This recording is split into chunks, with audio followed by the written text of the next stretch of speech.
ಒಬ್ಬ ಪೊಲೀಸ್ ಅಧಿಕಾರಿಯಾಗಿ ನನಗೆ ಕಣ್ಣಲ್ಲಿ ನೀರು ತರಿಸುವಂತ ಕಥೆಗಳು. ಮೋಹನ್ ಲಾಲ್ ಭಾಸ್ಕರ್ ಅಂತ ಮಿಲಿಟರಿಯಿಂದ ಹೋದಂತಹ, ಆರ್ಮಿಯಿಂದ ಹೋದಂತಹ ಗೂಢಚಾರ 1968ರಲ್ಲಿ ಆತ ಪಾಕಿಸ್ತಾನಕ್ಕೆ ಹೋಗಿ 74ರವರೆಗೆ 6 ವರ್ಷಗಳ ಕಾಲ ಪಾಕಿಸ್ತಾನದ ಜೈಲಿನಲ್ಲಿದ್ದು ಅಲ್ಲಿ ಪಾಕಿಸ್ತಾನದ ಸೈನಿಕರು, ಅಧಿಕಾರಿಗಳು, ಪೊಲೀಸರು ಕೊಡುವಂತಹ ನಿರಂತರ ಚಿತ್ರಹಿಂಸೆಯನ್ನು ತಡ್ಕೊಂಡು ವಾಪಸ್ ಬಂದ ಒಂದು ಶುರು ಆಗುತ್ತೆ.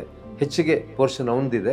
ಅದಾದ ಮೇಲೆ ಈಗ ನಮ್ಮ ಕುಲ್ಭೂಷಣ್ ಜಾಧವ್ ಅವರಿಗೆ ಪಾಕಿಸ್ತಾನ ಗಲ್ಲಿಗೆ ಏರಿಸಬೇಕು ಅಂತ ಹೇಳಿ ಆರ್ಡರ್ ಕೊಟ್ಟಿತ್ತು. ನಮ್ಮ ದೇಶ ಇಂಟರ್ನ್ಯಾಷನಲ್ ಕೋರ್ಟ್ ಆಫ್ ಜಸ್ಟಿಸ್ಗೆ ಹೋಗಿ ಅಲ್ಲಿ ಅಪೀಲ್ ಮಾಡಿ ಅವರ ಮರಣದಂಡನೆ ಈಗ ನಿಲ್ಲಿಸಲಾಗಿದೆ. ಅವರ ಬಗ್ಗೆ ಕೂಡ ಬರೆದಿದ್ದೀನಿ.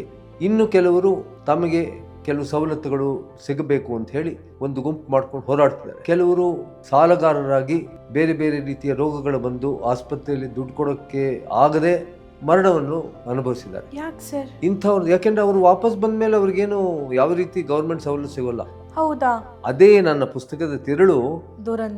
ಈ ದುರಂಧರರು ಎಷ್ಟು ಕಷ್ಟಪಡ್ತಾರೆ, ದೇಶಕ್ಕಾಗಿ ಎಷ್ಟು ಕಷ್ಟಪಡ್ತಾರೆ. ಕವರ್ ಪೇಜ್ ತೋರಿಸ್ತೀನಿ, ವೀಕ್ಷಕರಿಗೆ ತೋರಿಸಬಹುದು. ಮತ್ತೆ ಸಪ್ನಾ ಬುಕ್ ಹೌಸ್ ಅಲ್ಲಿ ಮತ್ತೆ ಬೇರೆ ಬೇರೆ ಅಂಗಡಿಯಲ್ಲಿ ಸಿಗುತ್ತೆ, ಅದನ್ನ ನೋಡಬಹುದು. ಅವರ ಕಥೆ ಬರಹಗಾರನಾಗಿ ನನಗೆ, ಒಬ್ಬ ಪೊಲೀಸ್ ಅಧಿಕಾರಿಯಾಗಿ ನನಗೆ ಕಣ್ಣಲ್ಲಿ ನೀರು ತರಿಸುವಂತ ಕಥೆಗಳು. ಅದನ್ನ ನೀವೆಲ್ಲ ಓದ್ತೀರಿ, ನಮ್ಮ ವೀಕ್ಷಕರು ಓದ್ತೀರಿ ಅಂತ ತಿಳ್ಕೊಂಡಿದ್ದೀನಿ. ಯಾಕೆಂದ್ರೆ ಬೇಹುಗಾರಿಕೆ ಅನ್ನೋದು ತುಂಬಾ ಸುಲಭದ ಕೆಲಸ ಅಲ್ಲ. ಯಾಕೆಂದ್ರೆ ದುರಂಧರ ನೋಡಿದ ತಕ್ಷಣ ನಾವೆಲ್ಲ ಓಹೋ ಪಾಕಿಸ್ತಾನಕ್ಕೆ ಹೋಗ್ಬೇಕು, ಹೀಗ್ ಮಾಡ್ಬೇಕು, ಹಾಗೆ ಮಾಡ್ಬೇಕು ಅಂತೆಲ್ಲ ಇರುತ್ತೆ. ಆದ್ರೆ ಅಲ್ಲಿ ಏನ್ ಕಷ್ಟ ಬರುತ್ತೆ ಗೊತ್ತಿರಲಿಲ್ಲ, ಅದನ್ನ ತಿಳ್ಕೊಬೇಕು.